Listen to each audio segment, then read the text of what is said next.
What's going on, everybody? It's Pac-Man Jones with Savannah Seaport News, and man, take a look at this. We had a armed robbery actually on January the 11th, and this robbery actually happened around Forsyth Park area, man. And if you ever watch any of my videos, man, what did I tell y'all about Forsyth Park area? At night, man, it's not a safe place to walk around at. I mean, armed robberies happen all the time. But however, in this robbery, they actually had video evidence of the robbers. Now, these people are still not behind bars, but however, the robbery happened on January 11th, but the police, they actually got the surveillance video on the 12th because a nearby business had this on film. However, when the guy that owns that business downtown, Michael Longsford, he actually gave the video to the police, and he was just requiring how long would it take to get the evidence to come back, and it was saying about a week, and he was wondering why, and he was saying, well, basically because of the holidays. But you know, of course, Chatham County heard about this, and they gave their excuse for why they haven't looked at the video, because the video was already in their possession. Now, this robbery actually happened on the corner of Gaston and Bull Street. That's like on the edge of Forsyth Park. And I mean, just look at the video. The two robbers actually come up in hoods, and they walk past them for a second till they turn around violently and pull out their weapons. Actually, they was actually trying to rob three people, but one of the females, she actually ran off.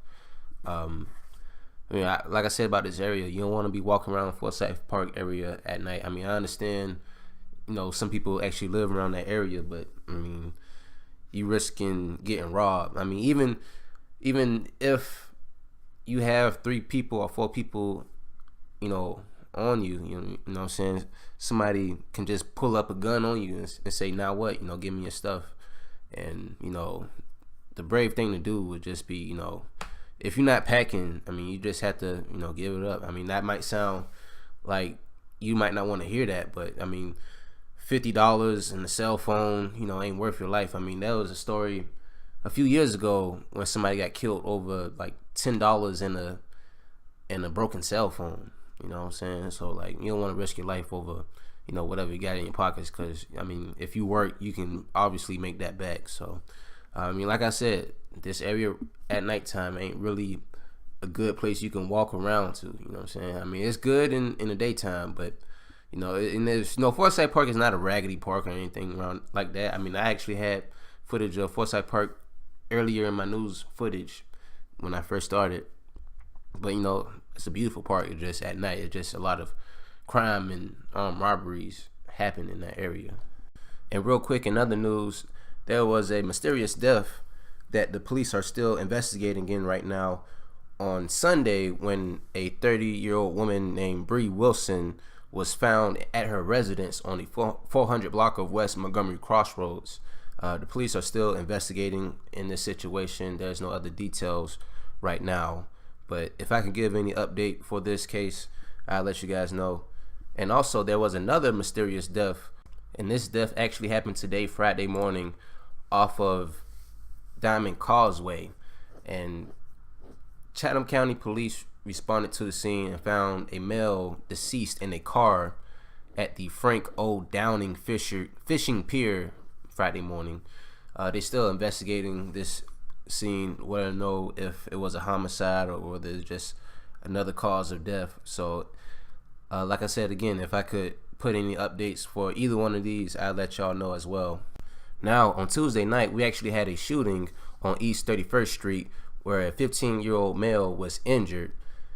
Police responded to the scene about 10:15 to the 1500 block of East 33rd Street. So apparently this guy ran from East 31st to East 33rd.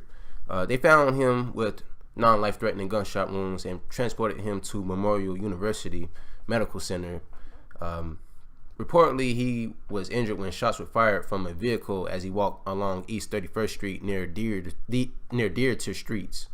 The detectives are working for a lead in this case, or why he could have been shot, but they could say, it was saying that he was possibly involved with some risky behavior. I don't know what that means. Any other updates for that case, I'll let y'all know as well. Now, on Wednesday night, on the 1000 block of East 34th Street, police actually arrested Harry Scott, who's 43, at his residence. And get this, guys, they actually arrested this guy after Harry Scott fired shots at the officers first. Wow, I say it again. They actually arrested Harry Scott after shots were fired at the police officers when they were trying to arrest him.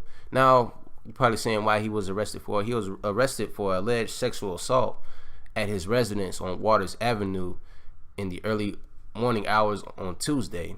That incident was reported on January the 18th. The victim was a female in her 20s that was acquainted with Scott. Scott is charged with rape, aggravated assault, false imprisonment, possession of a firearm by a convicted felon, and possession of a firearm during the commission of a crime. He also faces 2 counts of aggravated assault on a police officer. Luckily, no officers were injured, of course. If officers were injured, that would make his case fucking worse. But this guy's gonna sit behind bars for he's gonna be sitting behind bars for 30 plus years off of this. You got charged with rape. Allegedly, it says alleged, so they're charging you with rape. They're charging you with possession of a firearm by a felon, and not only you wasn't not supposed to have that gun, but you also was shooting at the police. So man, he's gonna have the book thrown at him to the maximum level. So there you have it. Now all this crime, it leads to one place: Chatham County Jail. Now the Chatham County Jail is actually having a meeting Friday, well actually today, and considering a $11 million contract with a Savannah-based Collins Construction Services for construction of the second phase of the jail expansion. And the second phase just really includes re-roofing at the existing jail complex, a new K9 building, paving the jail perimeter road, and the partial renovation of the jail Unit 5. And more updates would be a better roof, like I said, re-roofing, mechanical units, security and sprinkler systems, and also about phase 1. Actually, phase 1 was actually approved for $100 million, but they only spend $85 million for part 1 of the jail expansion, and that was collected from 2008 through 2014. So by the looks of it, I think more than likely they'll probably will spend that money for phase 2.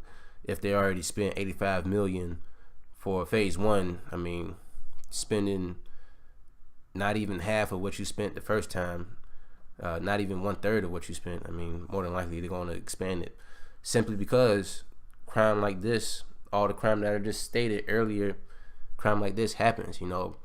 Chatham County Jail is a revolving door. The criminals come in and out, so, and every time they go in, the government gets paid. Simple as that. So like I said, you thinking about doing crime, man, think twice, because you go in, they get paid, and then when you get out, you still got to pay all your fees and restitution, so you really lose at the end. But I'm pretty sure I have to do some updates pretty soon of all the 2 bodies found this week. So any updates for any of these cases, I'll let y'all know. But that's all for right now. It's Pac-Man Jones with Savannah Seaport News, and I'm out.